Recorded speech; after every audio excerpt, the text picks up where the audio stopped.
From the great halls of their house, there are assembled three who hope to one day be the world's greatest driving heroes.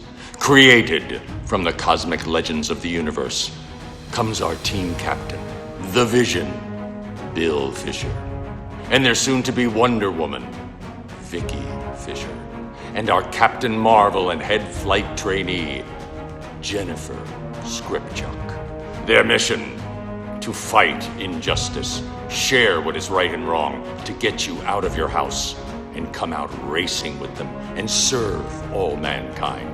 They are the Garage Heroes in Training Team. Welcome to the Garage Heroes in Training podcast. I'm going to be your host for this episode, and my name is Bill. Who else is hosting? Vicky. I'm Jennifer. I'm Alan. You are. And we Alan's are back. Alan. Alan's back. Hey, I was just chasing down some stuff I saw shining over there. So Okay. Shiny squirrel back in the house. We are running this live, so if there's anything weird, sorry, not editing. Tired, post-race hangover. Deal with it, people. Sorry. You get what you pay for, and you don't pay for anything. So here's where we go. So anyway, any updates on what we've been up to, guys? Oh, we attended a race. A what? yeah, I went hiking. I did a little bike ride. A what? Yeah. What was that word? We did a race, just something small. Something small? We Something did a little. race. Sounds a like the race? pits. A Sounds like the race. pits. It was the pits. PittRace. We did PittRace. Yeah, buddy. Hopefully we're approaching the end of COVID times. Mm-hmm. Hopefully the plague is going away for the entire world. Our 2021 racing season started. We went to one of our favorite tracks, Bill's favorite track, period. And we were at PittRace with the 24 Hours Lemons. So for those of you who may not have ever listened to our podcast, we are aimed at new and soon-to-be drivers. Hopefully we may even be helpful for the people who know what they're doing. Maybe once in a while they might even learn something. We're hopeful. We do mostly endurance racing, and we cross-train with all other forms of driving. And the four hosts that we have on tonight are at various levels in their driving careers. So we are working our way through, trying to get to be from newbie to semi-experienced and hopefully competent drivers on the racetrack. So anyway, race prep, Alan and Vicky, you can do the mechanical side. Well, we at the end of last season, we had to just do a little refresher. Change the oil on the truck and check the tires, see if the brakes were all right, and do an alignment. Right? Is that all we did, Vic? No, not at all. But anybody that's been following this podcast knows how much work we've been doing. What did we end up doing, Alan? You didn't change the oil? Oh. We did change the We oil. did some suspension work. So what we did was we thought maybe there was some extra binding. And when I say we, means we had no idea what we were doing. And we had some help from some boat captains.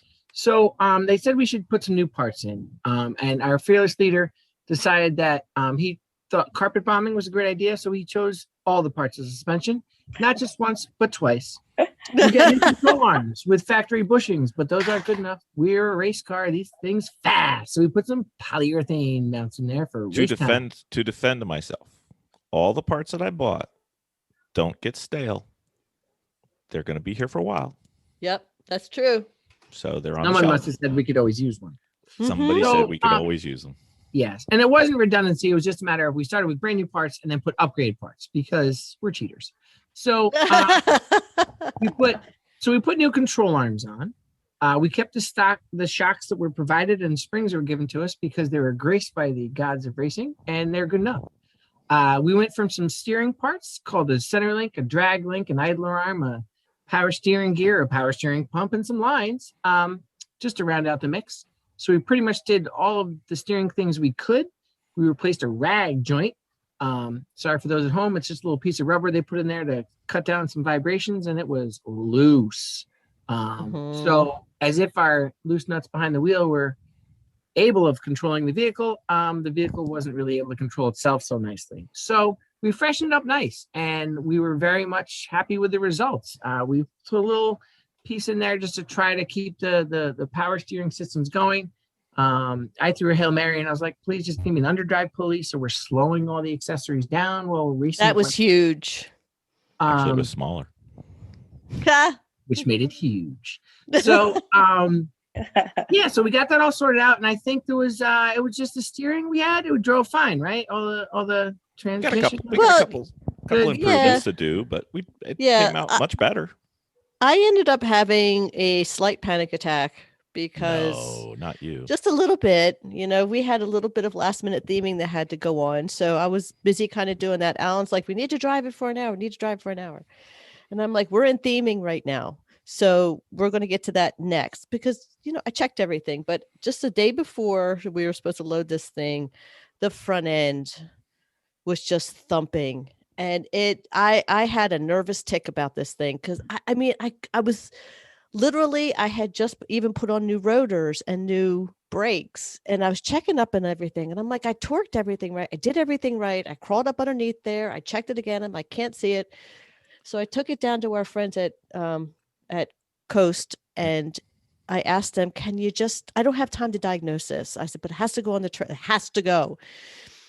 And they pulled it off and they're like, we pulled the tires. It sounds, of course, they can't really drive it, because it doesn't have a license plate on it. So you can't drive race cars on the street? No, you cannot. Yeah. Oh, I didn't know that. Oh, thanks. Ask Bill. Ask Bill what happens. If anybody's interested, episode 68 is the one that Vicky always refers to. I don't even have to look it up anymore. It's like the 50th time. But anyway. So anyway, I had them look at it and they're like, no, there's nothing wrong with it at all. And then I'm like, okay, we'll just have to check it out at the race. And that's what we did. We just loaded it up. And then part 2 at the racetrack about the front end wobble. And we called in some expert advice. We had some people flown in, right?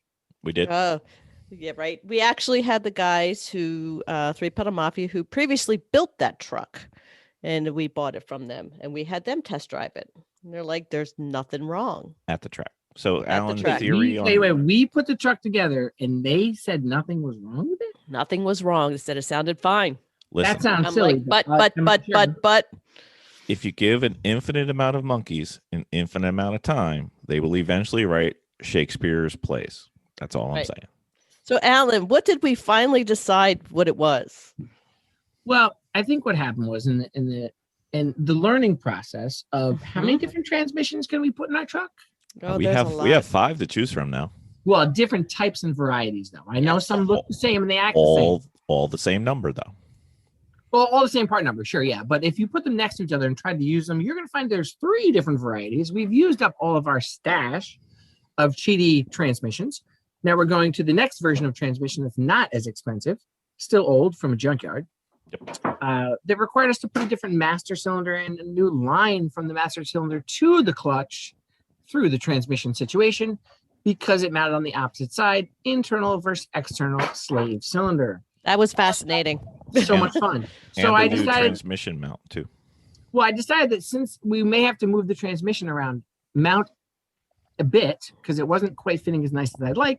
I thought maybe I should make sure the motor is in the correct position because if you've ever done this dance, there's really 3 things that hold it up. Typically in this type of layout in the pickup truck style, left and right motor mount and a transmission mount in the back. Question from the audience. When you say that something holds the engine and you call this thing a motor mount, yes. Did we have those before? Yes, we had some great ones. Did we? Some people like the 2-piece flywheels, so they're racing and fast and everything.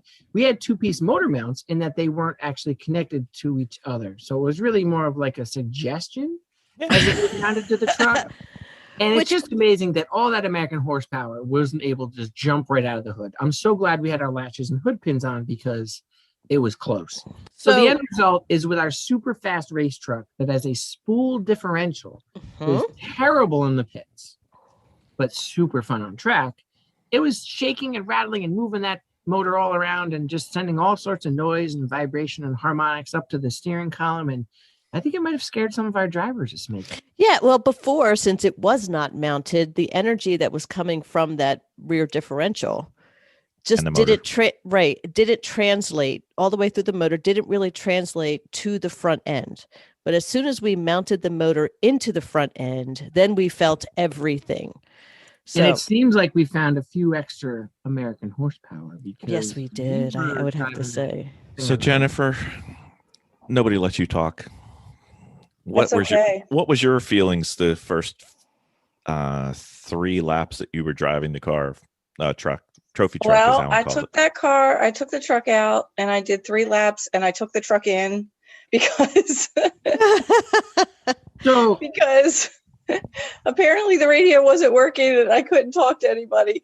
So I took it in because I was very worried because it was missing, and I with my and history. you know that the only way to Yeah. really dominate these races is full race performance, 9/10 all the time. We appreciate Send that. it. Right. So I brought it in, and because I was concerned, because certainly if there's something wrong with it, I want Jennifer will find it. On her I will. stint. I will find it. It will happen to me. It will So happen what? to me. So I think I was there when you came in after your 3 laps. And you just told me, And I'm just go not out. a professional by any means. So just get this out of the Right. way. You seem like you were a little agitated, a little less than happy with the car's performance. And you seem concerned that you didn't want to hurt the truck. I did not want to hurt the truck because I am not as mechanically inclined as you or Vicky. So I Right was here. I'm not right here. able to diagnose it. So certainly I did not want to be the one to drive the truck into the ground for the weekend so that it couldn't be driven again. So Well, now, but listen, if we tell you that the truck needs to be driven in the ground, you're going to do it for us and just say, well, that's what we had to do, right? I mean, you're on the team, you're with us. So I think my role here was more of a counselor. I was like, listen, we really appreciate this feedback. I thank you. If you'd like someone else to get in the car, we're happy to put someone in, but we actually had you scheduled. So appreciate if you could get back in that car and you could go drive around the track because we have other things to do and I like to wander around. So if you could just go back on the track and just turn laps and don't come in, even if Jeff thinks you should, don't come in, just keep driving. We hadn't even walked back from the pit stop. That was why we weren't on the radios yet. yeah. So I did. I went. And it did do fine. I got it in. I put it in 4th gear. And I think that, like you said, what the problem was is I was shifting the gears and I probably wasn't taking it up to where it should be at the time.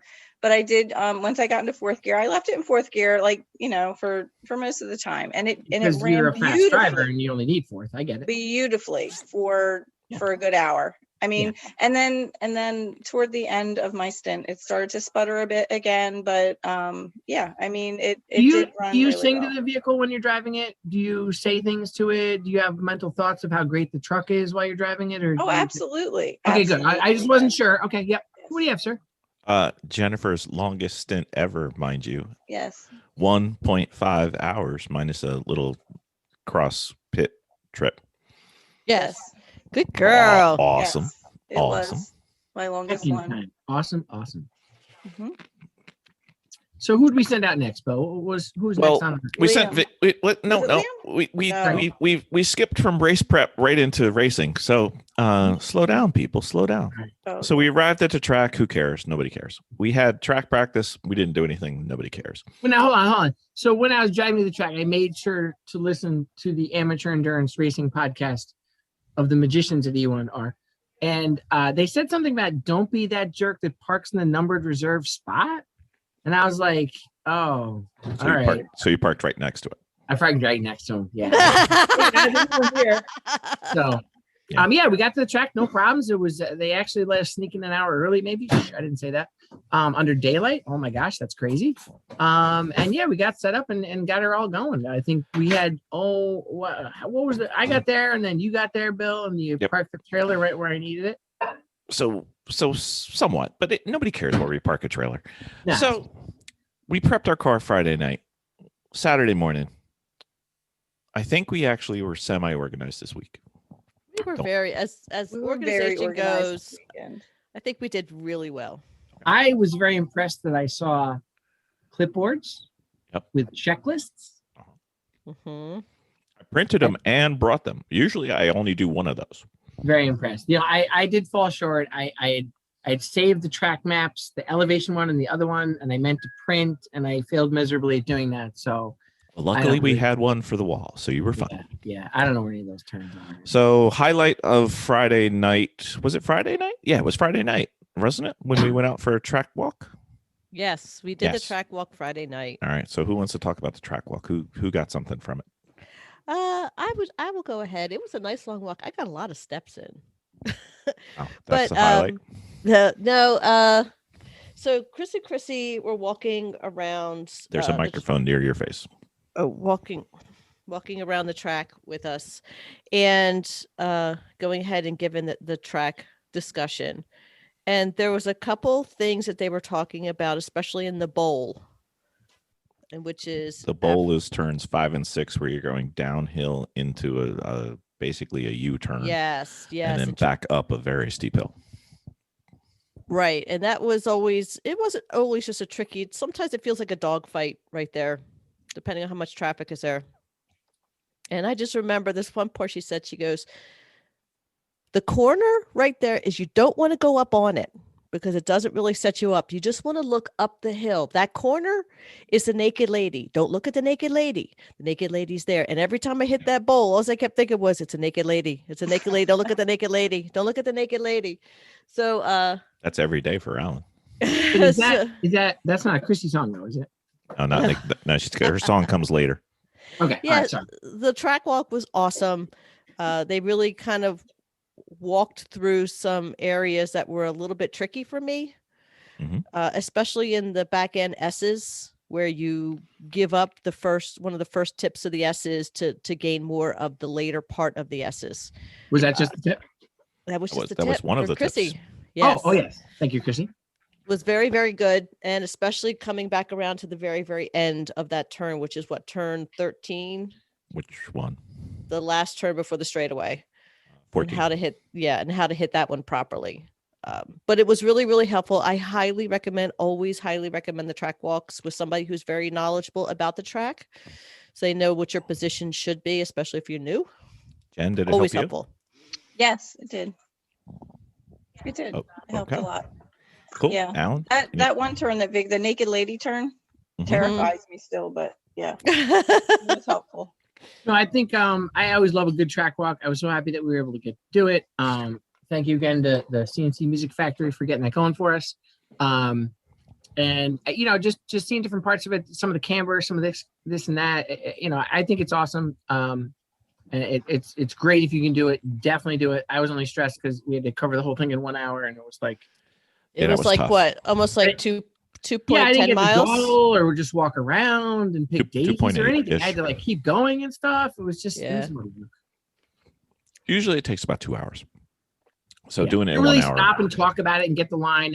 And the one thing I love about the walk is they physically start the muscle memory now and put their body where they want to be on the track. Yes. Yes. And I love Mr. Wakeman talking about where, again, I have no idea what turn it is, but you want to hit the arrow as you're going around the turn. Your car needs to go over that arrow for the right speed. And that was awesome. And if I had any cojones, I would actually do that and stay in the gas in third and get to fourth. But I was more along the lines of like, I don't need to shift to fourth. We can just pause and lift and coast a little bit, and then we'll just stay in third. It's fine. So track walk, very helpful. We had a friend come on. Adam was there. He was racing, and he came on. Boston track walk. Whiners. Yeah, they did quite well. But I think Adam got a whole bunch out of the track walk. And the one thing you notice whenever you take a track walk is there's a lot more elevation than you see when you're driving in a car at speed. So you start to see, oh, well, I've got a lot of hill here, or I've got a lot downhill or a lot uphill, and it's going to affect my braking or my angle, and you won't notice it unless you walk it. So think of it this way, people. If F1 drivers walk the track that they race every single year, maybe might be a good idea, because they tend to know how to drive. Anyway, all right, Saturday morning, we prepped everything. We got out. It's so smooth. We get right in there. We plug in our USBs, and they're all dead. Yep. Right off the bat. We Two have different USB power supplies. We put in a 10 circuit fuse panel with nothing attached to it except one USB charger. That one failed. The other 5-volt USB charger also failed. Fortunately, the 12-volt, always around when you need it, was still alive. We pulled one of the chargers out of one of our personal vehicles, stuffed it in there, and we had 2 USB chargers. Success. We tested the radios. Never. We had some trouble getting radios to talk in and out of the vehicles. I think we had some battery connection problems on the radio. We had some radios that didn't like to hold on to their batteries. No, they weren't really engaged. No. Luckily, we and I didn't mean to do this to you guys. I really didn't tell you ahead of time. I felt we need to step up our game. Okay. And I know that we think we do a good job and we have great ideas and we're awesome, but I had to bring in some AI. I need some reinforcements. And I didn't want to tell you guys ahead of time. I didn't want to know how you felt about it, but I brought in a ginger bot. Okay. And he helped us all race. He put almost all our gas in and he rocked for us. Okay. Special guest, Garage Heroes in Training member. Special guest. Yeah. The other people usually just call him Elazar Man, but he's really a ginger bot because he's just a magician. There's something he put in that gas that he put in our truck, like all the gas that he put in our truck, like all the gas. All of and it just made it much faster. He just sprinkled a little magic in it. There's that ginger dust. I don't know what it is. I don't know if we can find it again. I don't know if it was a one-time thing. Nope. But I mean, we had a little, I don't know. It was just magic. And thankfully for me, he bailed me out. I was a little stressed right off the bat when my USBs didn't work because I was like, this is the simplest thing ever. What's going on? And lucky for us, he's like an electronics whiz. And got us going. So we got our first. You know driver. what is so nice? What's so nice about him is that he is just so calm. So as everybody's kind of walking around freaking out, he goes, "Okay, just hold on. Shh, let me go in here." And that's what he did. It was very calming, very nice. So he's the Absolutely. anti-Allen. No, Well, something like that. But no, I mean, he's got it going. He knew what was up. And the thing is that he's been around racing. He's a driver instructor, from what I understand. He's seen the lunacy of race bar. He's a part of that action, so he knows what's going on. I think it was a great mix to add him into the team. And it was, it was awesome. He was definitely our ringer. So I'm glad the judges didn't know about that ahead of time. Because he was our ringer in the pit. He never drove. Just so everybody knows, he never drove, but he was a ringer in our pit. He did know seat time. That's correct. However, I think he might have sprinkled a little something when he was strapping us in the seats, though. I think there might have been a little something in. I don't know. It's tough to tell, but we'll have to check it out later. Check the cameras and the GoPro. See how that looks. So we got the day started on Saturday. We got it all fueled up. We got tire pressure set. We're all torqued down. We got our driver in there. And had it running smooth. Who's our driver? Who's our first driver? That was me. I went first out. I'm always first out. Yeah, girl. Yep. And how'd you feel? You gritted up, everybody parked facing each other, doing silly stuff, lined up there, and then you get out there for the Felt parade good. lap. And I didn't have my chin strap done. So everybody was along the side was just like, black flagger. They were just laughing. So got my chin strap done. Just a note to self, it's awesome to have other people help you. When I was going to get in the car, I didn't have my suit zipped up all the way. Again, the ginger bot hooked us up, got us going. So excited. It's just simple checklists. I found that when I watched the rookie drivers meeting that was put out by the awesome people at Lemons, it's a great refresher for anybody. Yeah, it's 15 minutes, whatever. But it's one of those things, we missed a little bit of racing last year. There's apparently some craziness going on out there in the pandemic situation. I don't know. So it's just a good refresher, good reminder of what are the rules? When am I allowed to do this? If it's just a white flag, can I still pass? What's going on? So it was just a good idea to get a little refresher going.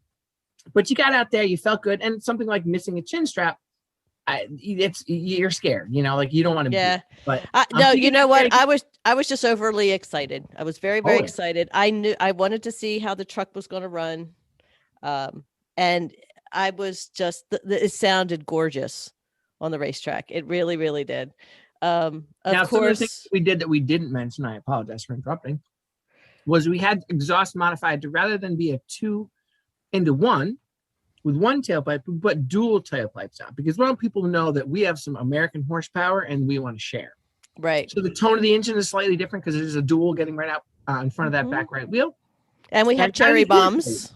Yeah, I know, double cherry bombs because we're super cool. How did the truck feel? Oh my gosh, with that new exhaust system, it was lovely. It really, really was. It was gorgeous. It felt so good to drive it.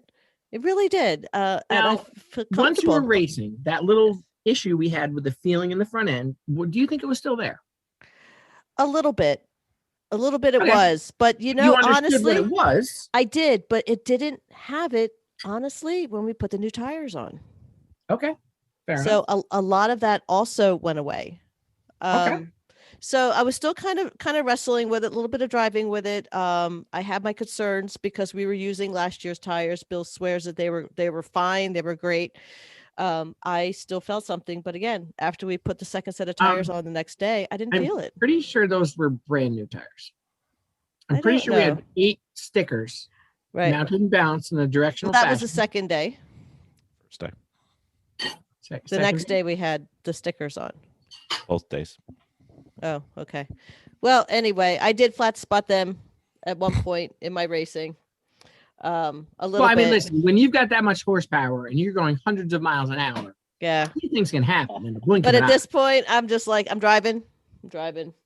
But honestly, it went really well. It was a little bit of a cat fight out there. And normally mornings are a cat fight on the first day. So it was, right now I just took a position and I held it as best I could. I also, on my stint out, I came across the Misguided Patriots, and they were also driving a truck on my first stint. And Very we well, had too. very well. And they are in our class. And one of my things, as soon as I came across them, was that anybody else who's passing me is passing me, but I am not going to let, I'll be deed if I'm going to allow another truck pass me. And I just refused to let this truck pass me all American truck weekend. power, gotta love it. So that was my stint. It ran great. I came back in and I switched out to Jen. So that's great. I'm really glad you had some ideas about how it went for you. But Bill, how would you view her first stint? What do you get there? I've got a question though. Yes. So Vicky, I think you neglected one thing. It was you were coming into the pits, perhaps. No, she didn't talk about the domination and the high speeds because everyone knows about that. I didn't know that we were going to be approaching my black flag. Black There was a flag. black flag. I did have a black flag, and How many stints did we go as a team before our first black flag of the year? Right. So when do you call the stint over? Because when her time's up and the clock says she's supposed to come in, doesn't the stint end? So it's on to the next one. Then She wasn't in yet. So right. So it was my last stint. I was a point there. I was actually getting ready to approach my off ramp to the hot pit area. And I would say it was around turn 11 when I got dive bombed 14 by another team. No, turn 14. Was okay. So around turn 14, I got dive bombed. And as I was still on my line, being extremely predictable, he tried to make this particular car tried to make a pass on my inside. And I had just glanced over in the corner of my eye, and there was a fender in my line. So I not a Stratocaster, it was a fender. He was there, and so I backed off, and I did feel the corrections taking place. But if I corrected too hard, I was not going to stay on the track and I was going to do more damage. So I just let the car go and go off into the field. And the only thing I kept trying to do, you just kept the car rolling. That's what I did. And I kept thinking, right now, this is sweat equity in this truck. Okay. And my job right now is to keep this going. Yes, honey. So as I was telling Vicky, because I was on the radio, I'm like, okay, you need to come in. I'm watching her over the Armco on the backside of the track. And all of a sudden she's going to the right. And then she keeps going to the right. And then she keeps going to the right. And I'm like, does she think that's where the pit is? Did I just screw this whole thing? Because all I see is I see the truck and then I see grass flying up in the air. Yep. And I'm like, so for those of you at home, doing? When you're leaving the track intentionally, the idea is to put your arm out the window toward the side of the track you're leaving. In this case, I believe it's to the left. Mm-hmm. And prior to the last turn, you're going to put your car on the left side of the track, and you will not let anyone to the left of you. And you will have your arm out the left, and you will be going slow and very predictable. So there's no way someone could be on the outside of you, and you will safely get yourself into the pits. These are the sorts of things you need to review every year, every racer, a rookie or not, everyone needs to review these and just practice them and live them so that you're getting that muscle memory. I'm coming up the track. This is how we do it safely. We dodged a bullet. We did. Like, so we, that's one of those things where we could have been contact. We could have hurt the front end. You could have hurt that air dam some guy put on and he would lose his mind, But anyway, what I ended up doing was I did not try to overly correct that car and then end up in a worse situation. So I just let it roll off. And then I saw the hillside as I'm going at it on probably a 45-degree angle. Were the hills alive with the sounds of music? Or was that not? I didn't want to hit that hill just right and end up in a situation where I might roll it. So I came to a stop. And then I just sat there for a moment. And of course, the guy in the black flag station just kind of lifted it up and then put it back down. You want some of this? I got some. That was it. So traffic was going by and I'm like, okay, let me get a feel for it. So I felt it and I'm like, well, it didn't feel bad. So I moved it over to an unused chicane and I kind of let it roll a little bit more and it didn't feel bad. So I didn't feel anything. Work? You see how a little bit, yes. So, but at that point, I just had to move my mirrors. I had lost track of, at that point, lost my visual of the flag station. So now, do you always look at the little people as you go by in your mirrors? Is that I wave at them? Common for you? I wave at them. So anyway, I gave my thumbs up, whether they could see me or not. I gave my thumbs up to them, and I looked at my traffic in my mirrors, and then I just kind of bolted back onto the track and then came back off in the pit, let you guys know what had happened. We knew. And just let you guys know that it felt fine. So, run a diagnostic when Jennifer got in. And just for the record, I had no idea. That's not uncommon at all. One of the track officials did mention something about the driver wanting to go in. Since I was going back in, I had a feel for where to go. So I said, so I should go talk to the judge? Yes, please take. So I went down to speak to the judges, and it wasn't even him. They're just like, Alan's back, and it wasn't even his black flag. So they made me kind of go in there and explain it. They just basically said, as soon as you're done talking, we're sending him. I'm like, okay, go. What did you do after they said, as soon as you're done talking, we're sending him? You kept talking. I know. So anyway, he went. So he's gone. Craigers and I were having a great chat. It's always good to catch up. We haven't seen each other in a while, so it's nice. Yes, our judges for the weekend were Kurt, Craigers, and Mental. Mm-hmm. That was quite fun. That's good. So Alan gets in the truck. How'd it go? Yes. Jumping right in there. We gassed her all up, or somebody did. It's all a blur. I forget who it was. We hopped in and we got out there, and we have an awesome digital clock in the car. So those of us not so strong with numbers, it helps us figure out when we're supposed to get in and out of the car. And I think it was probably about maybe 18 minutes in. I was like, wow, I'm really getting tired. I should probably just back off and ride out the rest of this stint. And I realized what time it was, and I had to do some subtraction. And I'm like, oh man, what? All right. Now I'm getting. All right, now I'm warmed up. And it felt pretty good. I'm always very nervous. It's a huge track, so many turns, so many issues, situations where you can put yourself where you don't want to be. And you didn't get a chance to get on track last year at all, right? No, I didn't. And so it was 2 years since I'd been at this track. Right. And it was a little rainy.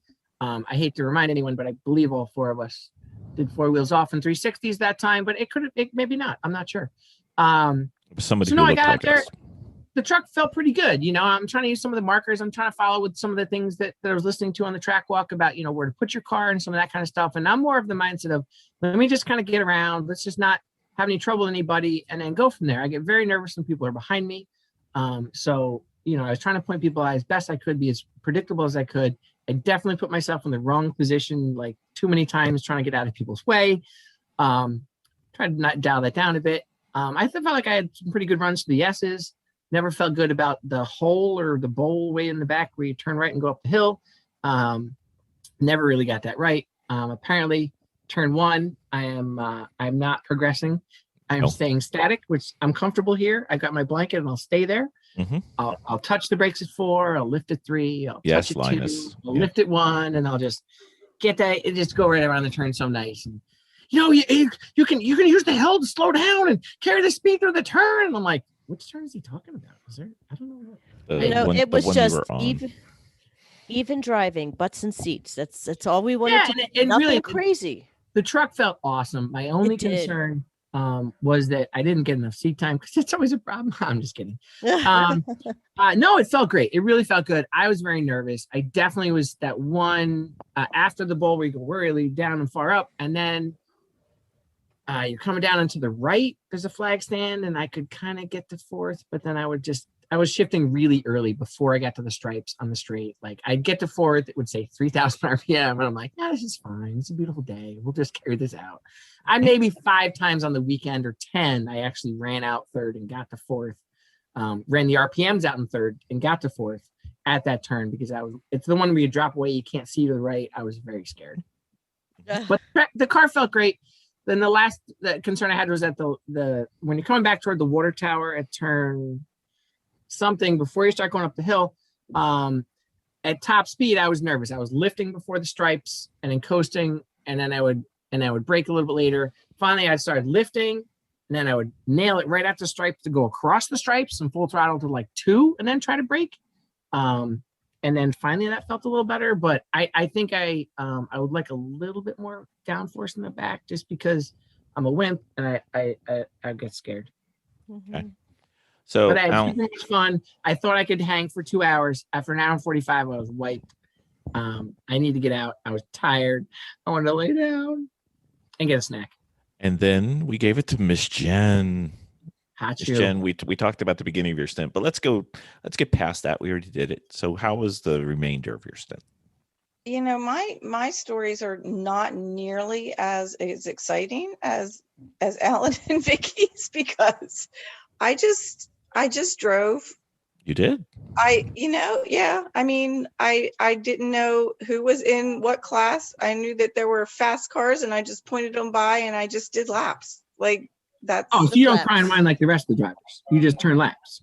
I just turned laps. Like there really wasn't any, exciting moments. There were I just did laps, and that was. So you're telling me that after you came in with the truck not running well and you were very nervous, you just turned around and put down laps, and you were just comfortable. And I pointed by fast cars. Of course, Amanda's car is very easy to see coming up behind you, but you typically she was in her car was in a group with a bunch of other fast cars. You always hangers on. I just pointed them all by. Yeah. And then I just focused on the driving again. And it's funny though, you know what? You don't even have to point them by sometimes. They'll just go by anyway. Yeah, they will. Yeah. I didn't even know. Absolutely. I was taking advantage of those cars that were coming by though, because I was watching what they were doing on the track. And then at this point, at this point, I was watching what their strategy was to pass off the line. And I used that strategy to pass the cars that were in my own class. Mm-hmm. Yes. You stole their ideas and I did. I passed a lot of cars. I was passing a lot of cars. So let's go back. Let's pretend it's Jen's turn. Okay. Enough about you. Enough about me. Miss Jen, you started off with roughly the same times you had the last time we were at PittRace, but then as you progressed through the stint, you were doing significantly faster, and we had an app in the car so I could actually see your line. And I talked to you a couple times, and you responded to it pretty well, and your times were dropping. So much improved. I felt this probably was the biggest aha moment that I have had ever. Like I felt more comfortable in the car driving at this race than I have at any HPDE, at anything that we've ever done. It was really a big, so I just said I moment was nervous as heck and I'm scared, and you're like, this is the best car ever. Thanks. Well, I wasn't scared of driving the car when I came in. I was afraid I was going to break the car when I came in. Yeah. Well, I said I was scared of the car. Why did you bring it up again? So, yes. What do you think made you faster? What turn, I don't know any turn numbers, so we don't have to get into that. But what made you feel faster? How is it that you linked a turn, or what did you do that made it different? Like we think we're doing something, but what was it different in your? Well, all last summer, I focused on the line. My focus was getting a perfect line, and that translated very well here because And we did I practice did not here have to too. worry about that. I didn't. And I was able to focus on everything else around me. And that has been a big, big thing for me. I just, there was so much going on, and we've talked about this in other podcasts. I could never get to the point where I was just terrified of other cars being around me. That's So crazy. so now I just wasn't like, that didn't bother me. Certainly there were cars that were passing me on both sides and dive bombing, whatever, but I wasn't nervous because I was able to follow the line and not have to worry about doing that. Like because it just came natural. So yeah. You freed up your inputs Yep. to focus Yep. on other things. Yep, exactly. So what you're saying, in the past you were a little overwhelmed in the car, but now this time we gave you a car that broke on you, and then you still were totally comfortable and dominating. Is that what happened? Well, Something like that? We'll I- get to Just we'll get to sputtering. her we'll get to her domination later. The Yes. one thing I will say, Jen, Yeah. I was able to talk to you on the radio, and you were able to not only adjust to what I was suggesting, but adapt to it. And then once you did it, you kept doing it, and your times would just go down every single time. So that was Right. fantastic. Right. Awesome. So that was wonderful. Then we ended the day with Liam. Yep. Miss Vicky, do you want to talk about Liam's stint, or do you want me to fake a voice? So no, Liam was pretty excited about getting in the car. Liam is, he's just a low key kind of kid. So he gets in, and we tell him about Did you say Loki? low key. No Yes. pun intended. Low key. Yes. We never talked about our theme, by the way. Okay, we'll talk right after Liam's stint. Okay. We'll discuss that. Okay. So Liam was doing really well. We really tried to focus. Liam is my son. He is 20 years old now. And in the past, when Liam has gotten into the truck or any kind of racing, he is misguided on where his focus needs to be when it comes to racing. And we stressed heavily. Number one, don't ever throw the truck in fifth. You will shred the transmission. Number two, the biggest thing is don't race anybody.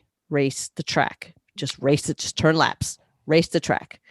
So he did end up on the radio mentioning a-holes that were, and he kind of screamed into that. There's a-holes on the track, and that they are trying to manage the traffic, but we basically told him from somebody else saying that he is managing the traffic extremely well. So I radioed that over to him. Just drive the line. You're fine. Don't race anybody. And then he ends up, probably about 45 minutes later, yelling into the comms saying that he got a black flag.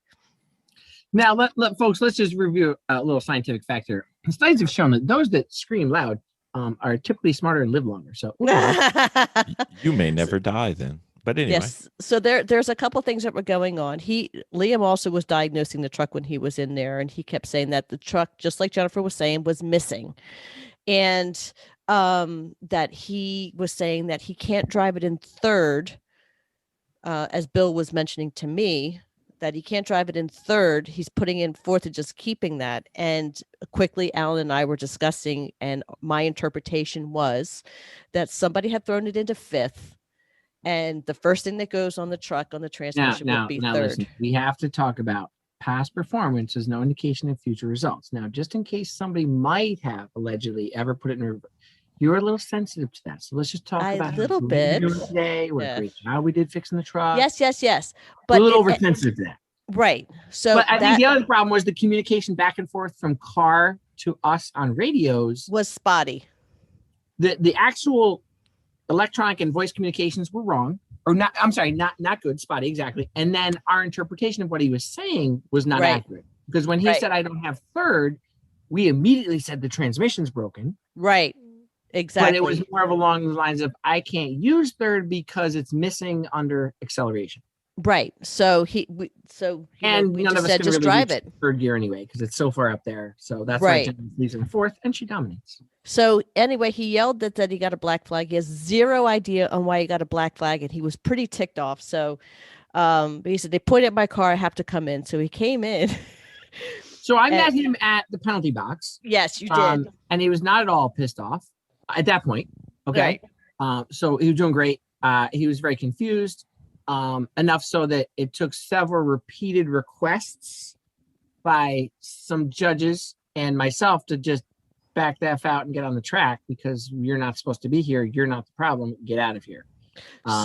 Yeah. So So just what to they note ended, to self, like it's really good idea for all your team to know the number of the car and not just calling on the radio, like as they're going on the track, like, hey, what number is this? Like you shouldn't do that. well, You should know apparently what number it Liam is. was saying that. He Maybe was write it saying in the that, but the car. radios weren't communicating that. You Right. couldn't hear it. So Liam had remembered, he had muscle memory of our old number. So they had called the 616 car. He immediately thought it was his. So he was trying to radio in, making sure that was it or was it not, but we did not get that message. So we came into the pit and they're just like, 616, not your number. Just get back out there.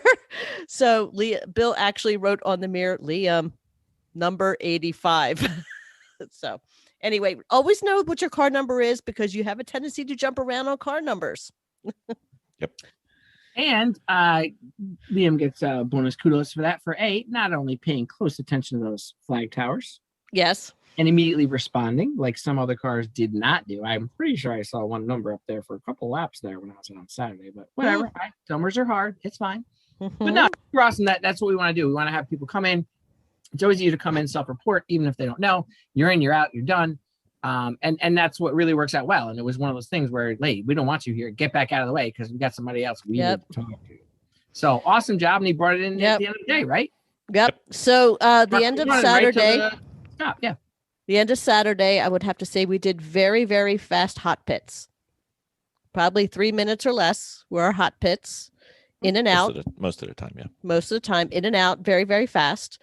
And then I would say this Saturday was pretty much a success for us. Saturday evening, we rolled the car in after Liam had finished up the day. Go ahead. So we end the day Saturday. There's 97 Yes. cars. Yes. We are 68th fastest, meaning we're slow. Yes. However, Well, and so just what that means to other people, that you had one lap that was fast, and out of all the other racers, you're like pretty slow. our fastest lap was the 68th fastest out of 97. So bottom third. So That's overall. Now there's 3 divisions in this. right. So And then we finished 31st overall. So what does this prove? Anyone? we can drive. No. Numbers are hard. No. It You said they proves do you not? don't have to be fast to do well. Oh, because Bill was shooting for 50%. Oh, We so you were just have to turn laps? Is that what you're saying? Just Laps. turn around the Laps are track? more important than speed. Mhm. Oh, You know, I we thought it was would a have been race. even better if we didn't come in for 2 black flags. But let's just skip that for now. Or coming in for 68th the quick diagnosis. 68th fastest, 31st position. Mhm. Okay. But in our class, anyone? Bueller? Second Deuces, place. baby. Second. First loser, that's us. Second place to a very, very fast gray, silver. I think it's an Omni. For a crap can of Cono box, that thing was pretty sexy. It was. It was good. I'm sorry, but it was nice. I offered them stickers, and I didn't It put had some anything in the scoot. food I gave them at all. Like none of that. I wouldn't do that. It had some scoot. Yeah. It was, I think it was ahead by like 6 or 7 laps. And then there was a group of like 5 or 6 cars that were all like within a lap of each other. So second place was up for grabs. First place was pretty far out there. And, so we decided that night, hey, let's everybody get in the car tomorrow. That way we all have a good time. And if we win, we win. It's going to take something else, but we're just going to go do this and we're going to go have fun. Our See, the rule, thing is, we know we're winners, so we don't need other people to just, validate that. I mean, we're So- good. We know. so as we always say, Jennifer, if we wanted to win, We'd have brought better drivers and a better car. exactly. All right. And then our secret weapon, our borrowed race car, race bar team member Ginger. found something out Saturday night. Yes, we found out what the missing was. So our first guess by our lead mechanic was that it was ignition, spark plugs, maybe wires. We talked to the crew about when the last time the spark plugs were changed. We immediately started crying and drinking. Then we sent the bot into work. He spent all of maybe a minute and a half while I was wandering around. Found the problem with the stud on the B plus terminal. The positive output of our alternator was not directly solidly connected to our electrical system. So not only did the nut come loose, the stud came loose. Because if it's worth doing, it's worth overdoing. Now we have a team. So let me make sure. We diagnosed and fixed a mechanical issue in our car. Now, okay, so you said we. Well, I mean, So he the was part of the bot came team. in. We're adopted him this weekend. Yeah, I think he's so the bot came in. He knocked it out. Not only did he find it, he fixed it. He saw the other shenanigans we were doing. He was a little hanky about all that black tape we'd put all over everything. He looked at me sideways. I was crying. And then he backed his truck over, this beast of a machinery, opens the tailgate. All these connectors came out. I was jealous. I started looking. I was touching things. Alan had that whoa look, at sparkles were all over this truck because they just had all this stuff that was in the back end. It was nice. So like I said, within 5 minutes, and we did kind of notice that when we went to start the truck again, it didn't really crank over as quick as like I kind of remember it to. In the morning. So yeah. So I think maybe it wasn't quite charging enough. And we're just guessing that there was, the ignition system was being stressed while we're accelerating with all that American horsepower. And we literally just tightened one wire and put a new terminal on, and we sent it out. Yeah, we end up putting new tires on also. Why did we put new tires on? Because I flat spotted. Well, it's a race car. We wear them out fast. We're driving really fast. We did that. Yeah, that was it. We're supposed to wear them out around we had the them lined up tires. ready for So Sunday's lineup we had set up right. We started early on Sunday, 9:00. Yeah, we were ready. I have to say, this is the most ready we've ever been. The most prepared we've ever been in our pit, as our drivers were all on point. I have to say, it went very well. So who started it on Sunday? I just started it again. So I would say one thing we tried to implement, even though Miss Kate was not there. For Saturday, I tried to fill in, and Sunday I did the best I could because I was kind of split duty. Because Saturday I did not drive, so I tried to keep everybody going and get warnings out. And the person who was the latest getting to pit for their stint, anyone, Mr. Allen gets the win. No, wait, hold on a second. So I seem to remember my first stint on Saturday. I said, "Where's my team?" And then we said, "We have a problem," as I was standing at hot pit. No. We were waiting for you. That was why we were still at the pit. We were at our garage or at hot pit? No, we were at the garage. So Alan was already at hot pit. Right. So that's the thing. I already was at hot pit. You're waiting for me up the hill, thinking I'm going to walk up the hill to come back down the hill. You think I'm wandering around just idly riding my bike all over the place? So the communication, we're going to have to work on the communication just a little bit more. We have a t-shirt coming. Yeah. No, it's good. It was fine. Honestly. No, we did. We brought in some of our other crew that weren't drivers. I spoke with Jimmy. I'm like, hey, listen, this is how this works. If we're supposed to change it, Jacob, sorry about that. We need 30 minutes ahead of time. We need everybody ready. We need to make sure exactly. And heaven forbid something happens or our driver's a wimp and they want to come in early. We should be ready 15 minutes early or 30 minutes early.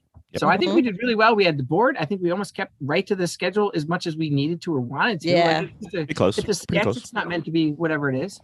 I think it worked really well. All right. So Sunday morning, we decided we were going to have, as a team, we were going to live and die. Our team came to ride, so we're all riding. So Vicky gets in the car. Yep. On time. Who knew? On time. It was great. I was early. I was probably fourth to grid. Yep. So I was there early waiting.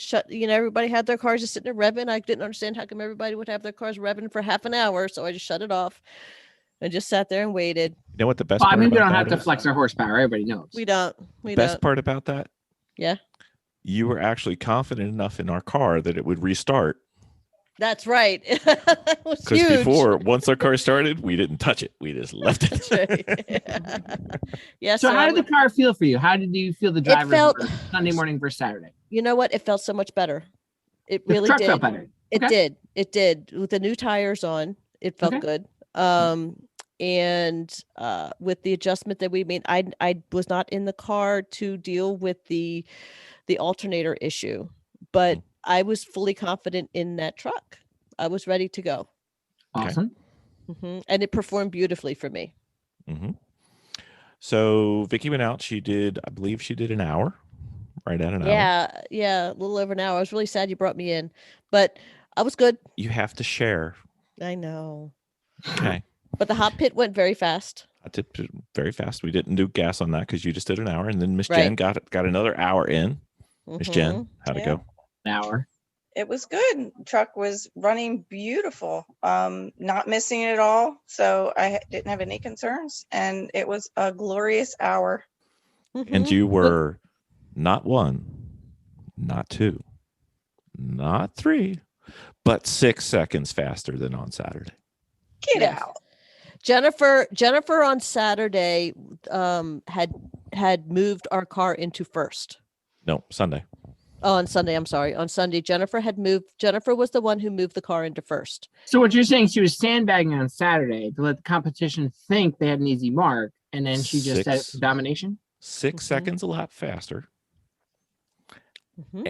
The first ever Garage Heroes in Training driver to be in first place in a race.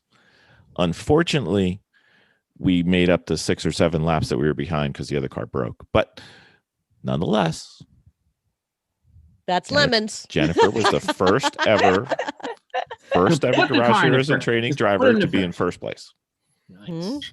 So Nice. forever be known. Okay. Yep.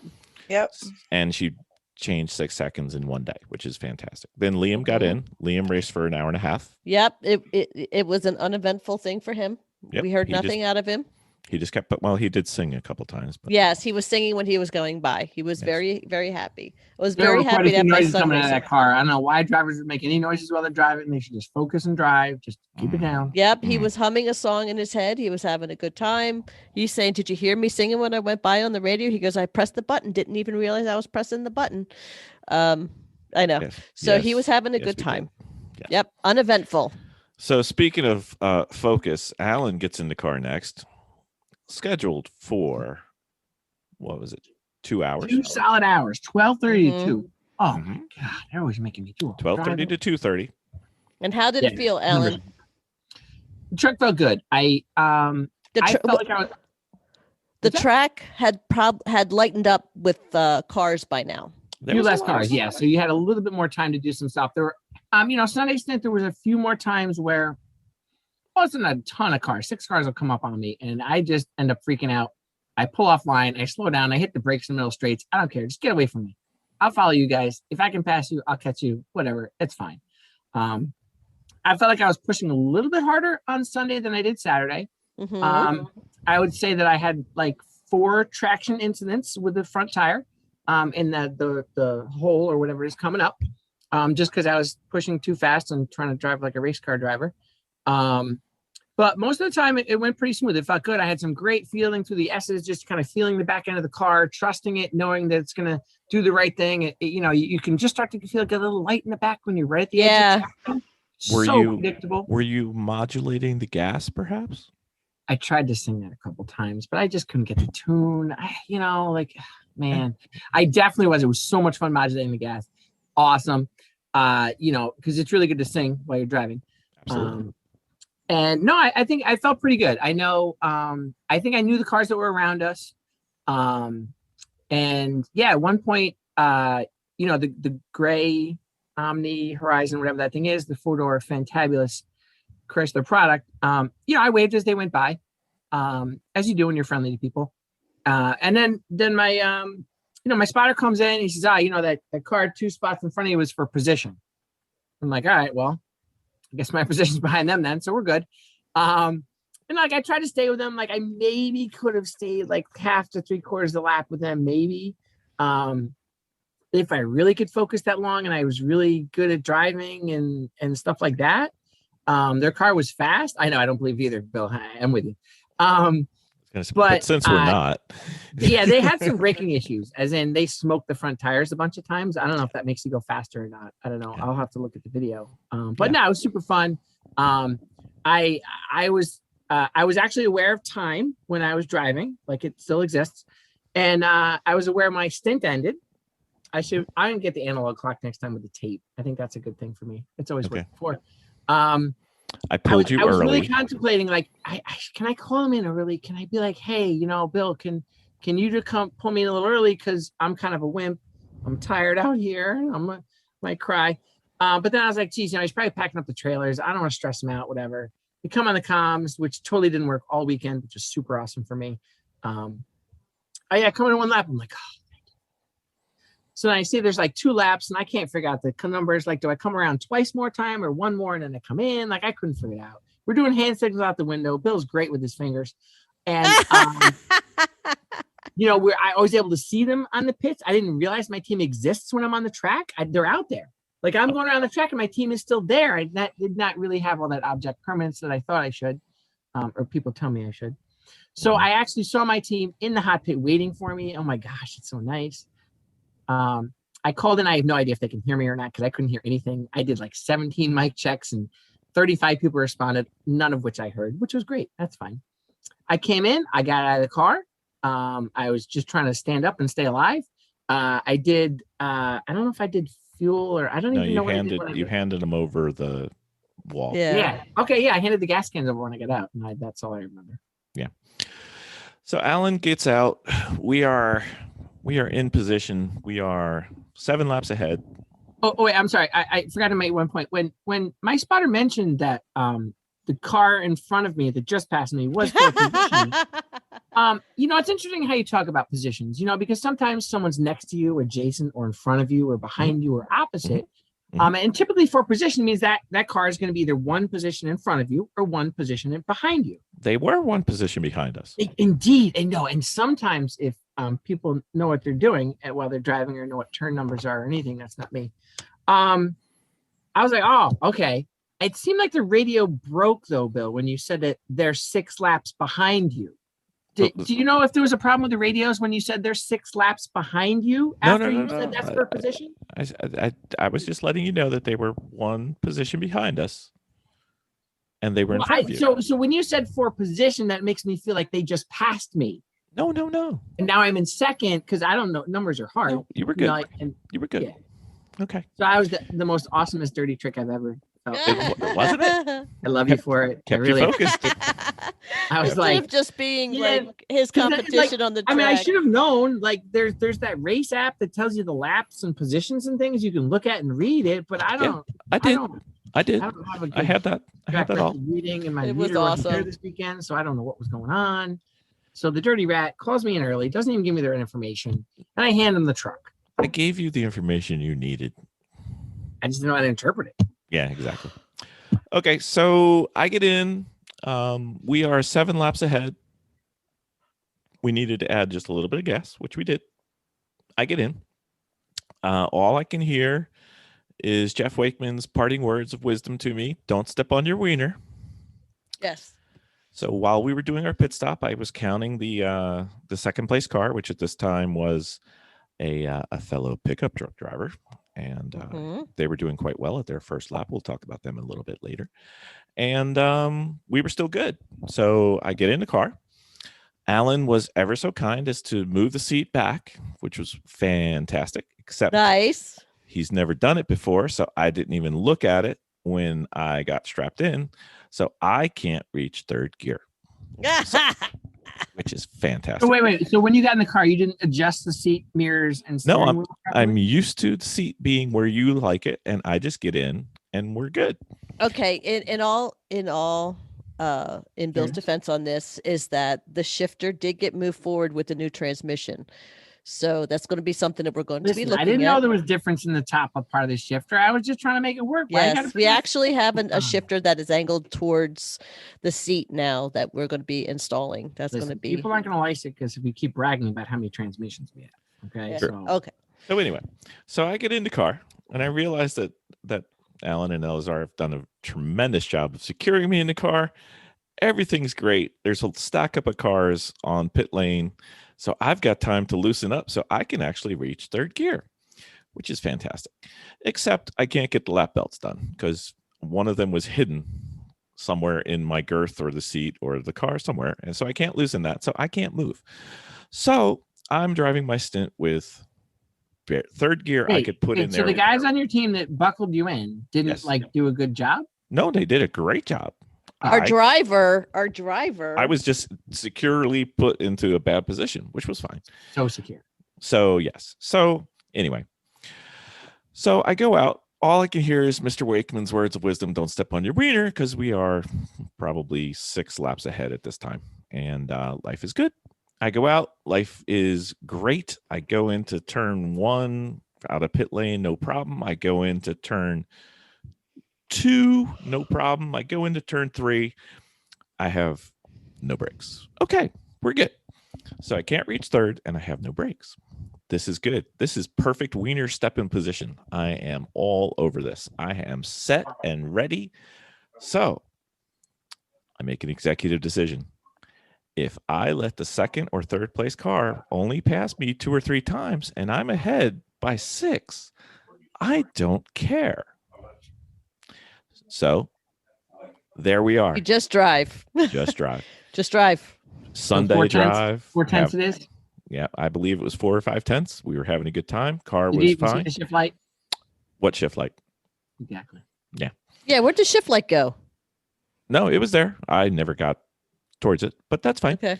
So just started putting down laps, going. I was half tempted. I mean, to be fair, the little gremlin on my shoulder, I was half tempted to say, how many laps ahead are we? And then multiply that by 2 minutes per lap. And once the number of minutes left in the track day were less than that, I was going to go for a fast lap, but No fast laps. I chose not to. Mm-hmm. Life is good. Mm-hmm. So anyway, after Sunday, we are the 72nd fastest car out of the 97 that started. Oh, jeez. Wait, we were 68th on Yeah. Saturday. Yeah, 4 more cars Really? passed us. They got faster the next day, and we didn't. We didn't. Oh. Yeah. Maybe So- it was the sun. Maybe the sun was different. So we did finish in 21st position overall. That's not bad. No. But For So Miss what Jen, was- 97 cars to be in 21st position is not bad. when you're the 72nd fastest car. But Miss Jen and Miss Vicky in unison, how did we do? Great. We won. So, if this podcast has been started for one reason and one reason alone, the reason we started this podcast was to prove that anyone can do it, even us. And what happened this weekend?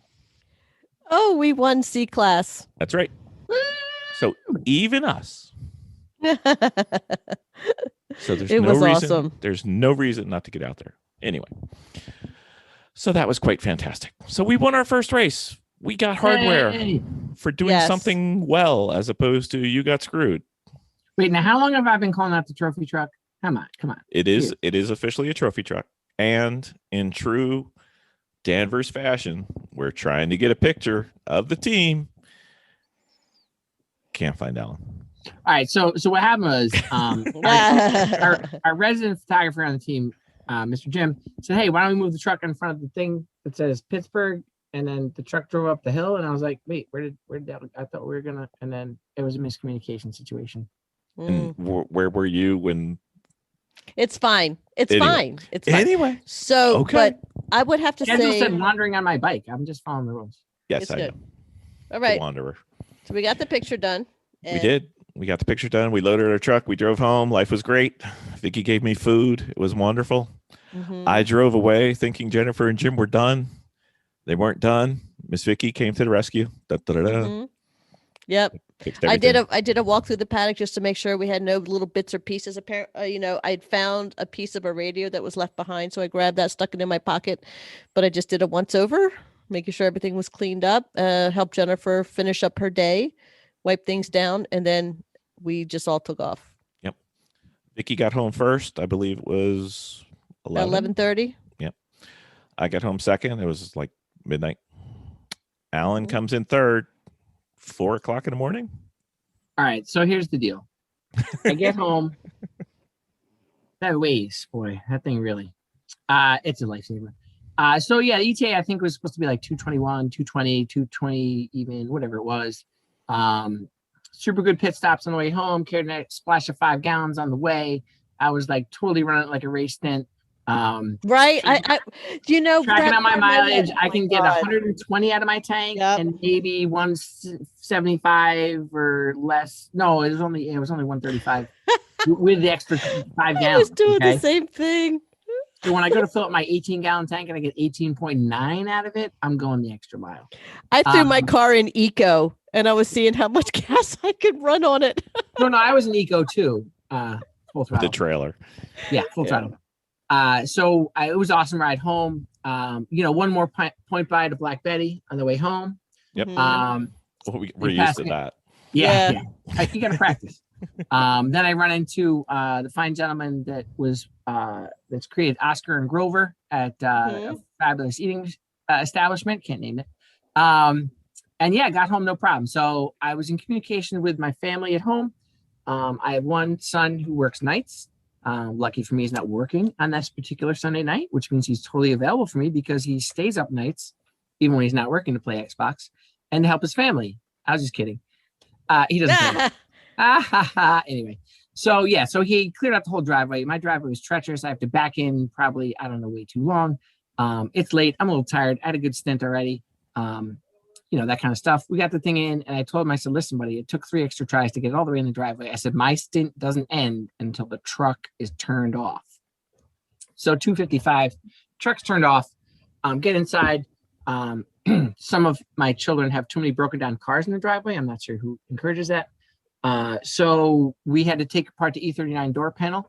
I'm not saying I'm trying to brag, but in 4 minutes after he took all the stuff off, we ripped the door panel off. 3:08 in the morning, I got it electrically disconnected and on the dining room table, ready for the next step. He wasn't happy at all that I put him to work until the rest of the morning because he was supposed to wake up my wonderful wife at 5 a.m. So guess who I had working with me for an hour and a half in the morning from 3:30 to 5? Gotta love him. Come here, bud. So we rocked that out. We got the wife off to work, and then I crashed out of it. I got the whole truck emptied and the truck disconnected from the trailer last night because that's what you do. And then you had to move a little bit more so my wife can get the car out of the driveway because, She gets cranky if you don't. Yeah.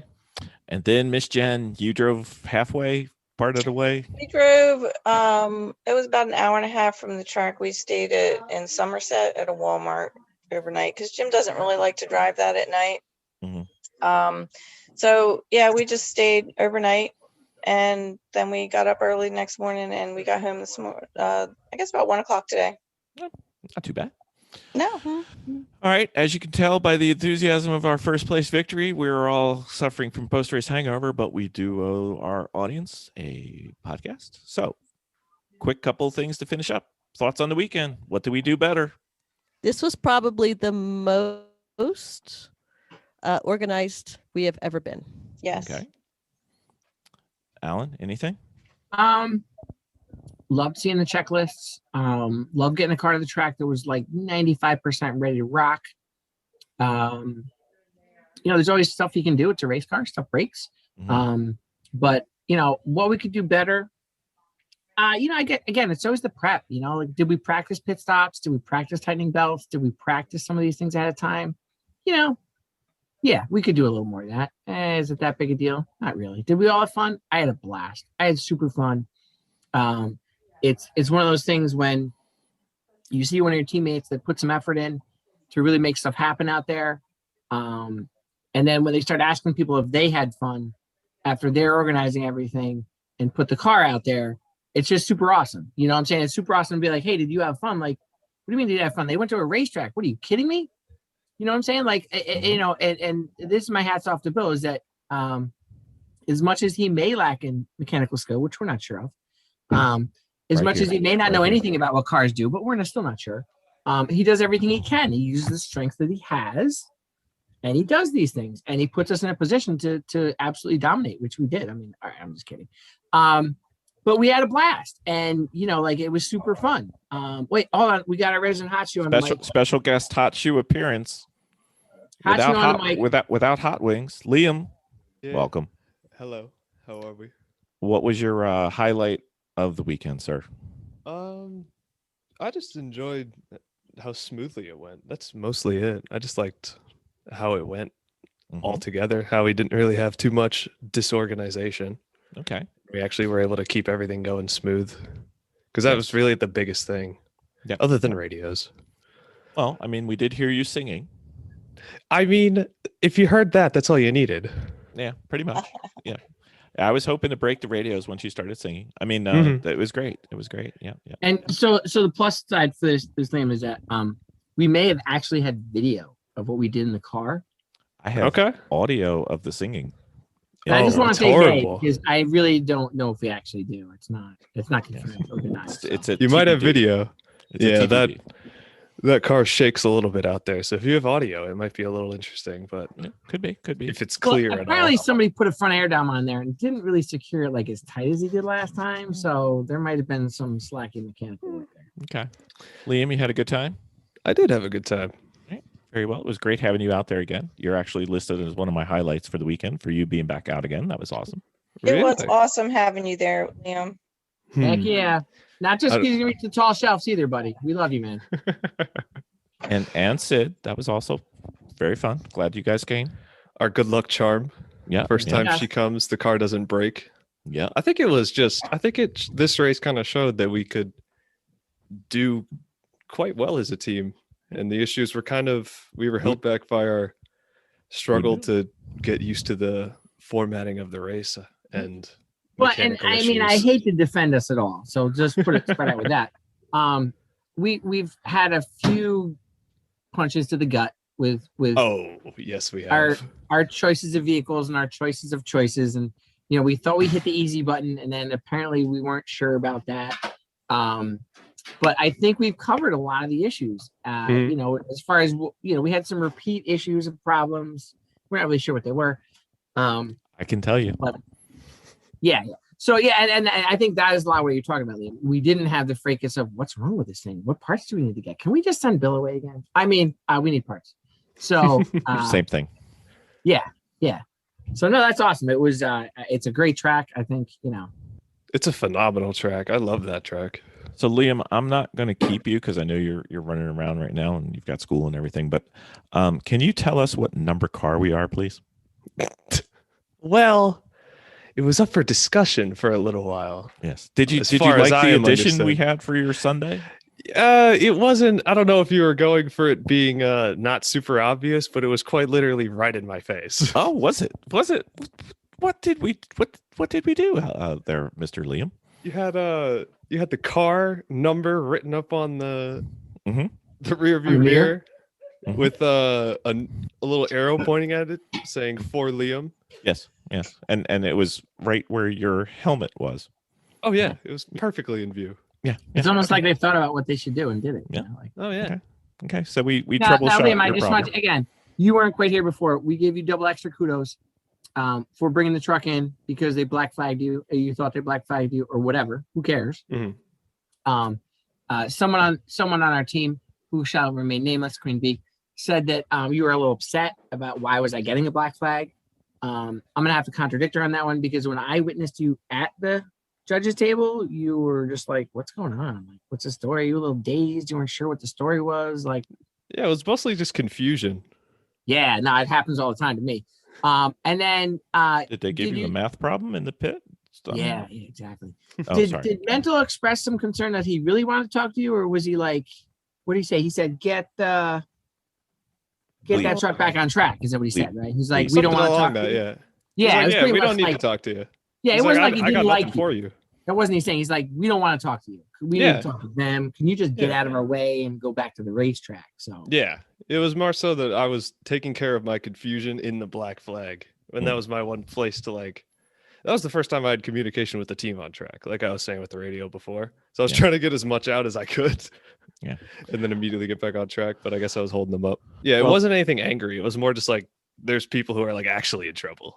So I will say that I did not get to see the end of your stint because I got sent on a parts run, but your beginning of your stint, you were doing a little worse than you did last time you were there, which was 2 years ago. And then on Sunday, you were rock solid. So very good. Nice job. sounds good. Thank you. I appreciate that. No Awesome. worries. It's nice to know that I didn't lose too much, but I am going to be practicing this year, which we've talked about a few Yes. times. Well, you were the second driver to ever be in first place in the Garage Heroes and Training That is team. true. So yes. Aunt Jen for MVP. And Jen I for don't know if MVP. anybody saw that on the comment we had for our winning post. That's right. We did. And Jen, MVP. Thank you, Liam. Well, you guys get back to it. I'm going to head out. All right. Bye. Nice Awesome. talking. Thank you. All right. So Miss Jen, what could we do better? Wait, but now hold on a second. So let me just jump in real quick here. Liam's not only one of our drivers, he is also one of our lead mechanics. He may have had to repair some issues that we had with one of our truck drivers trailering. We may have had a little issue there that had to be resolved. So he stepped So like in. I said, Miss Solved it by the Jennifer, what could we do better? What could we improve?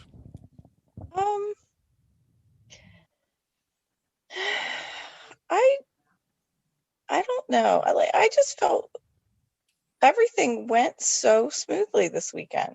The whiteboard was awesome. I think being maybe being more in tune with the radios, the communication from the driver to the track, or driver to whoever's on the radio is a little sketchy at times, and that just might be where the driver is positioned on the track or whatever. But maybe looking into that. Okay, so we're going to try to get somebody who knows something about radios, and we're trying to figure out whether it's our setup, our antenna. Is it because we have an analog system? Is there something we can do? So we're going to try to work that. That'll be in a future episode. So that's good. Yeah. Miss Vicky, did you answer what did we improve and what could we improve? I think at the end of the race, everybody kind of scattered. But we also had nighttime stuff we had to do. And what I would like to put into place is that I think directly after the race, I think everybody should scatter for a little bit because it's exhausting. But I believe that after maybe an hour or after dinner or whatever, that we meet back after everybody's kind of come down from the race to meet back into the hangar because there's stuff that really needs to get done. Besides doing it just after the race, we're broken after the race. We're done. But to meet back into the hangar after everybody kind of has that little bit of reprieve and go over things, because technically we probably should have pulled the tires and checked the brakes. We should have probably bled the brakes. But now, what do you mean from Saturday night to Sunday? Yeah. We did pull the tires off and check the brakes. Okay. But we didn't bleed the brakes. We didn't, right? And we should have done alignment, right? Right. We should have checked things. If we wanted to be like a good team, like right. But the thing was, is everybody kind of scattered, and then everything towards the end was kind of piecemealed. Like it was information being passed back and forth. So technically what I would like to do is whether it be me and Alan or me, Alan and Bill, or whoever are just the main people that focus on the cars, just to kind of meet back in there and just really kind of go over things and make sure we have everything buttoned up properly. Because if we had the brake issue, it could have been for the fact that we were just pressing. We should have bled the brakes. Everybody was bleeding their brakes the night before. That's something. Yeah, and that's one I was surprised because Bill, I didn't get the communication from you as our communication was as tight as it could have been, that we did have a brake pedal go to the floor, because that's been my concern for a couple years now. And that we had limited brake when I got in there, and then when it did work, it pulled right. So I'm not sure why. Okay. Yeah. So don't know if that's a brake boiling issue or a pad issue, or it doesn't matter. We should. But we should probably work. Yeah. So you're saying on Sunday when you got? Yeah. I mean, I was driving them a little harder on Sunday, so it wasn't. Yeah. No big deal. As bottom as I could have done. So yeah, I think that's what I would like to see happen. Okay.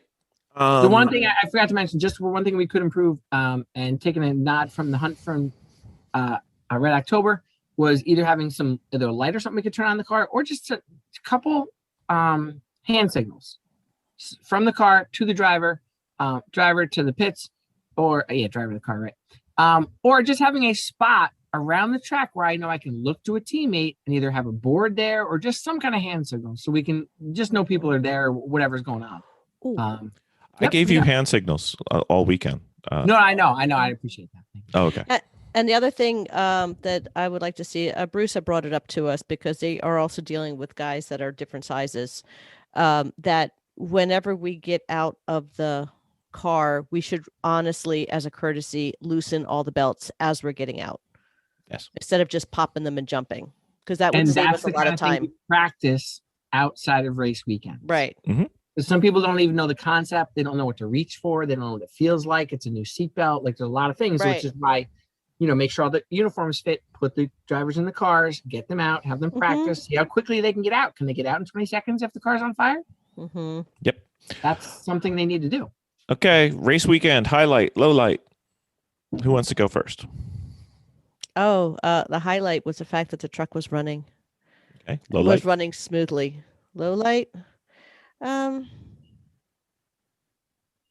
didn't have a low light. Okay. Alan? I'm gonna go highlight was the continued just driving of the truck. I know that I get people think I get stressed on race weekends. It's just a matter of if it's an intensity of how to get stuff done. Yeah, quiet kid. We're not talking to you. Sorry, that was my son agreeing that I can get a little testy on race weekends. But it's a matter of like, let's just get this stuff done outside the track and then race it at the race weekend. And it was so less stressful for me because I didn't even really have to look at much. And I brought in Gingerbot to fix everything that I didn't know how to fix or didn't want to fix or, when I was wandering.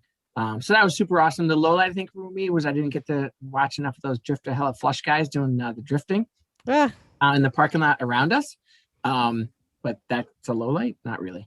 I think I connected with two brand new teams, two college, one college seniors doing their senior project.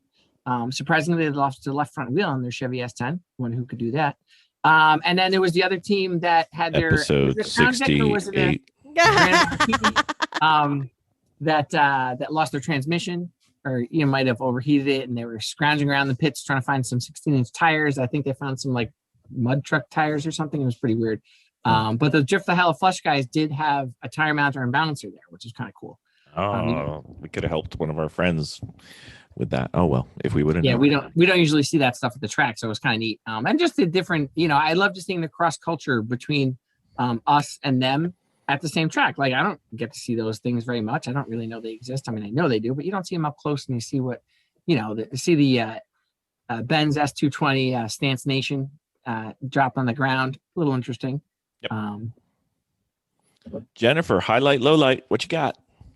I have absolutely no low lights. The highlight definitely was just being together with everybody and seeing everybody after a year of not racing.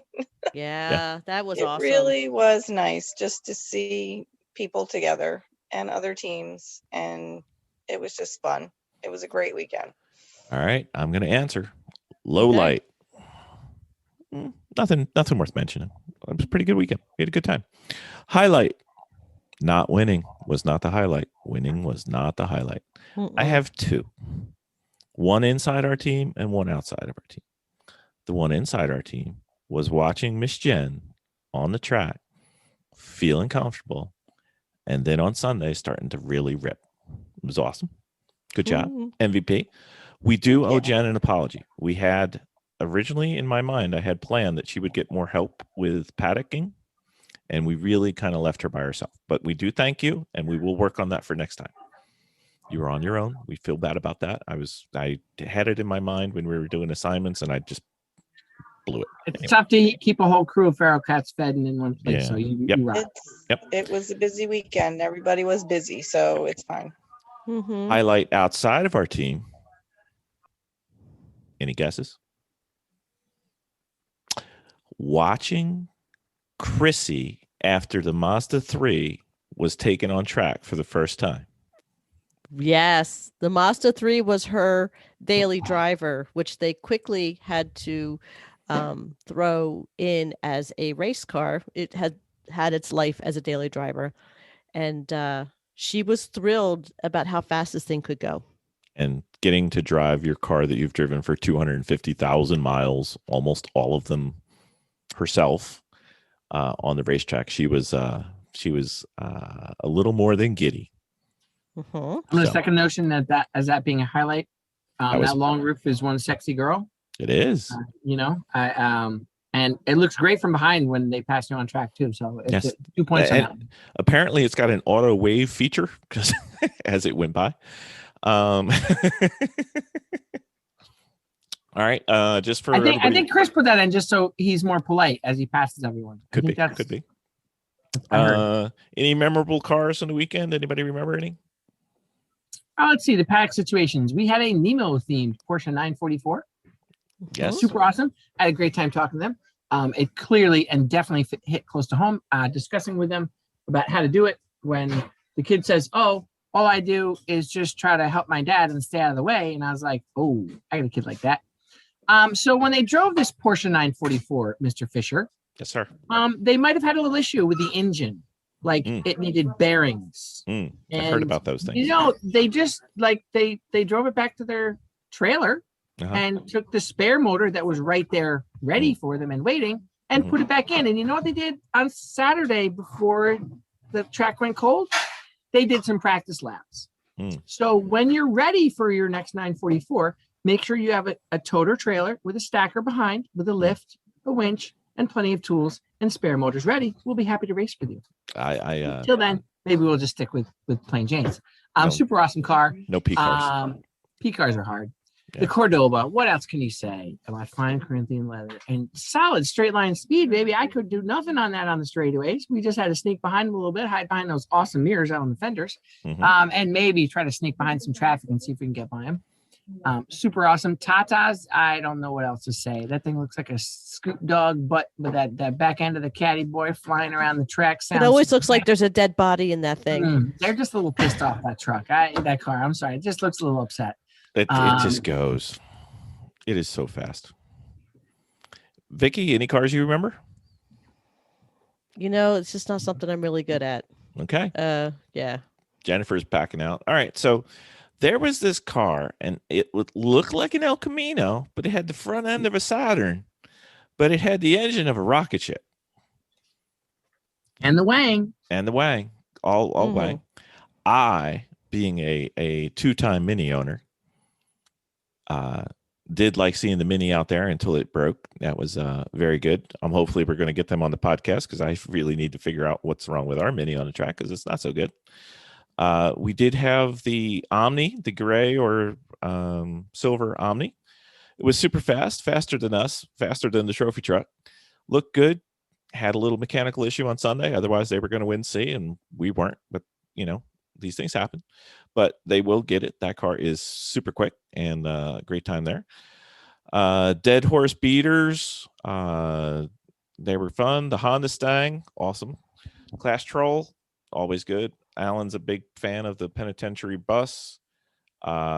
We had some great times with a new team. They were racing in the red pickup truck, and I believe they came in second. They were a great team, and I believe it was their first ever race, and they did quite well. There's a bunch of great cars out there this weekend, and it was great seeing everybody. We met with some old friends, and we met with some new friends. So let's wrap it up with traditional good, bad, and the ugly. And what did we learn, Miss Vicky? The good, like Jennifer said, meeting everybody was great. Again, I've missed everybody's faces. I've missed seeing everyone. And At I'm least glad from that the eyes up, right? well, I'm glad that we're back into doing this. And the good is that we're starting off strong with a good car this time around, well prepped. We actually know how to prep. The bad, I can't say. Probably the bad was just a radio connection. We have to really kind of take a look at that. And the ugly is just me going off track. But at least I saved it, and that was it. What did you learn? That I have to really, really focus more in my rearview mirrors. Okay. Yeah. Miss Jen, good, bad, ugly. What did you learn? The good was that I guess I felt more comfortable on the track That was Good. really good for me. It was a real big moment for me. You could see it. Yeah. And I have no bad and no ugly. I really, honestly, I don't. It was a great weekend. It was fun. I had a blast. It was good to see everybody. I enjoy being around my teammates, and the truck ran great. We did great. It was fun. There was no bad and there was no ugly. What did you learn? Did I learn? I learned that training helps. Yeah. You did get HPDEs help. yeah. You did get a little mechanical training this weekend too. We had some time. Yeah, a little bit. Inch Yeah. by inch. Inch by inch. Yeah. Well, Alan's having computer issues to the surprise of no one. I have an entire document of good, bad, and the ugly. So let's go with them. What? The prep leading to the mechanical performance. Now that we know what prepping is, I think we have a better chance at actually performing for a whole race. Great to see all our friends. Everybody said that. I personally had a great time watching Adam's driving. Adam Owens, who was an earlier podcast guest, got to see him. They actually came in, I think they came in 12th or 13th overall. And I think their co-team drivers came in first. Jen driving and the paddock, we talked about it before, and your driving not only got better throughout the first time, but definitely on the second day, and being able to take the paddock basically solo was good and well appreciated, and an oversight on my part, so I do apologize. And having Liam out there racing again, That was good. Haven't had him in a while, and it was good to have him out there. Every dad likes to see his son having a good time, and it looked like he did. Bads, Vicky's back flag. Bads, Liam's black flag. Ding dong. The seat, I wasn't very comfortable in the seat, meaning the cars that we drive on the HPDEs drive very different from the truck, and we need to get the truck to be a little kinder, meaning I think we need to upgrade our seat. We need to upgrade the seating position. We need to move the shift knob. We need to get the brakes just a little better. We need the shifter not to be so vague, because you can kind of put that anywhere you want. It's not very tight. There's some things we can do to make the car a little better, a little easier to drive. Now that we won C and we're going into B, these are things that we're going to need to work on now. The brakes and the pulling to the right we talked about earlier, and then the steering wheel being off center makes it difficult with the steering wheel we have to fingers and hand position. The ugly felt really bad when the gray Omni, may not be an Omni, sorry guys, but they were in first place, and I think they had a radiator issue and a front CV joint or something went out on there, so they kind of dropped down a little bit. The Javelin was right behind us for a bit, and then they had an issue with their brakes having some trouble, and then I think they had something with their rear suspension. I heard that it actually went through their trunk, which are things you don't want to hear about your rear suspension going through the trunk. And then our friends on the Misguided Patriots, they did really well. It wasn't an ugly thing for them. It was just, they were doing so well. I can see if this is your first race, you guys will have no trouble winning a race soon. Already talked about the special moments with Chrissy and her Mazda 3, and probably highlighted the weekend for me was meeting so many teams and so many new friends. There's still people in the paddock we don't know, but everybody we meet always seems to be awesome. So that was great. We've got some things to work on the truck. We've got a list, so that's always nice. And we have some things. We have a list on this one. We've got some special thank yous since we actually won a race. Alan, you're back. Alan, you got any good, bad, and the uglies? Good, bad, and the ugly. Well, I think it's really good that we were able to arrive at a race weekend, put a car on track, put our drivers on track, get over a mechanical adversity, get over some driver concerns, and get it all done. We went around track. The hot pit driver changes, I was definitely a little nervous about, but I had basically nothing to do with it, so you guys did a great job.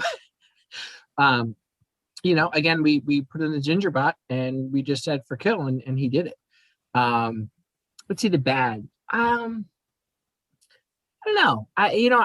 Again, for me, it's weird because sometimes the bad is almost like I just didn't have enough time to wander around and talk to people. Because that was just so awesome to see the crews again, to see the cars out there, have that good stuff. The ugly, it's tough. It's tough to come after this kind of weekend and find too much ugly. I think, again, the worldwide pandemic is kicking our butts. As far as I know, we had a team show up and through investigations and the COVID thing bit them in close contacts, and they literally had to just leave with their car on a Friday and not be able to race at all. So to me, that was ugly. It's unfortunate. It is what it is. Things happen. As racers, we learn that, stuff can just go away and you move on to the next thing, and away we go. What did we learn from this race? I think we learned that there is a process to this. There's methodology to get a list and, get a driver scheduled and plan things out and give people jobs and stuff like that and have them show up. I was super happy with the team this weekend. We came in, we did it. We did the thing. We did what we need to do. We rode around the thing. We did the thing. It was a lot of fun. I always love going and helping people and doing stuff. I got to do a little RV repair on the way.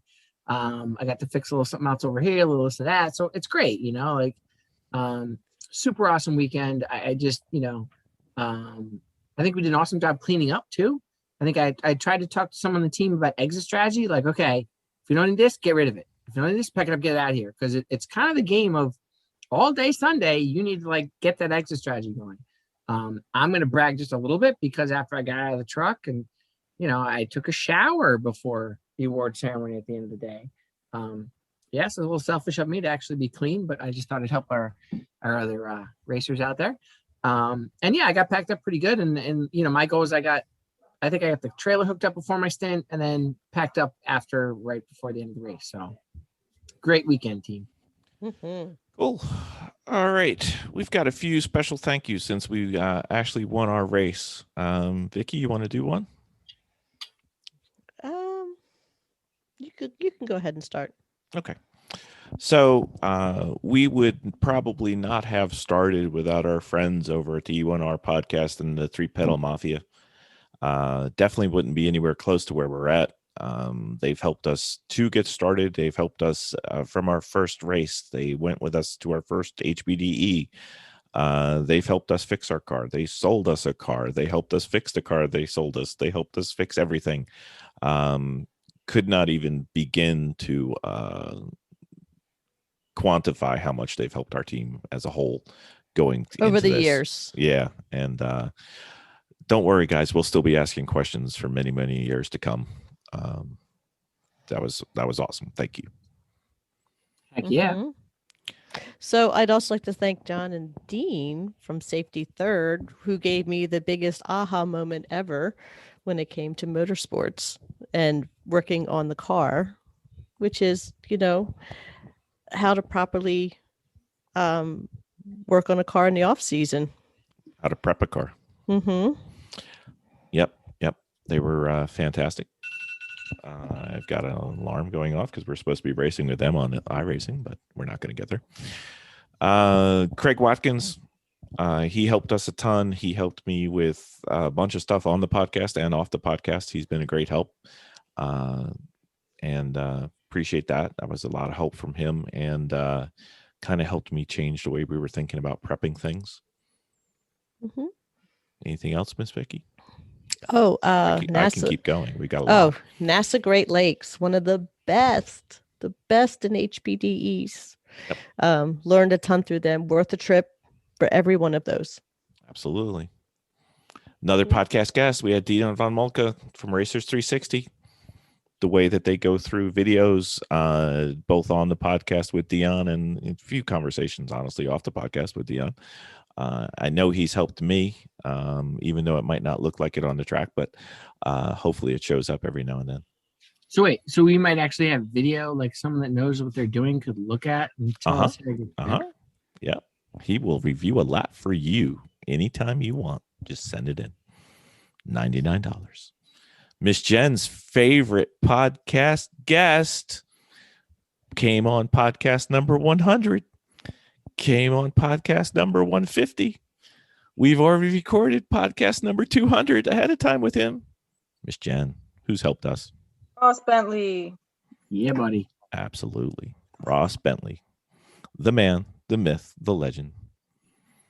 Vicky, what's your favorite segment of our podcast? What's the one that you actually might listen to? Dominating with Dawson, my favorite guy. Right.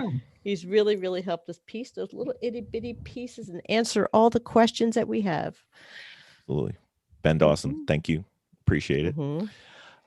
We've got a ton of other people. Alan, do you have anybody we might have missed? Because I know we've missed a bunch. Yeah, no, it's just we're wrapping back to the 3-pedal crew and everyone racers. Just the sounding board, the not always laughing at us when we keep doing the same thing they tell us not to do again and again. Thank you. Leading by example, just hey, like try this over here, try this over there. Don't be like Jeff, just keep the truck on the track. Oh, sorry about that. Just stuff like that. It's just been awesome. It's very welcoming. I was really excited to see the new teams at the track. So thank you to the new crews out there showing us how silly you think you can be. And you know what you're doing. But other than that, we're all good. All right. And we would not be able to compete or race without the people who sponsored the races and hold these events. That includes the 24-Hour Lemons team, the Lucky Dog team, soon to be the Champ Car team, maybe someday NASA or SCCA or let's see, who else have we gone to? Evo School. I think we've been to 5 NASA different sections. Who else have we done? Hooked on Driving, SCDA. Who else have we raced with? We've raced with so many different people. Everybody's got their own. What's that? I said we get around. We do. Thank you to everybody. Grassroots racing would not be anything without all the different organizations, and we do appreciate it. And hopefully, we help a little bit. Anything else? Anything else we've missed, or is that it? That's it. Great to see the racing season start again. Great to see all our competitors out there and all these people with nicer cars than us, and having a blast. And thank you all to Lemons for putting on a great show. Yepper. Absolutely. So with that, the blind squirrel found a nut. We got the nut. Garage Heroes in training. Won a race. Now in Class B. Now we are in Class B. Excellent. Look out, Class B. Last place is up for grabs, and we're willing to take it. Hey, listen, we're not afraid of dirty tricks to get positions either. Okay. All right.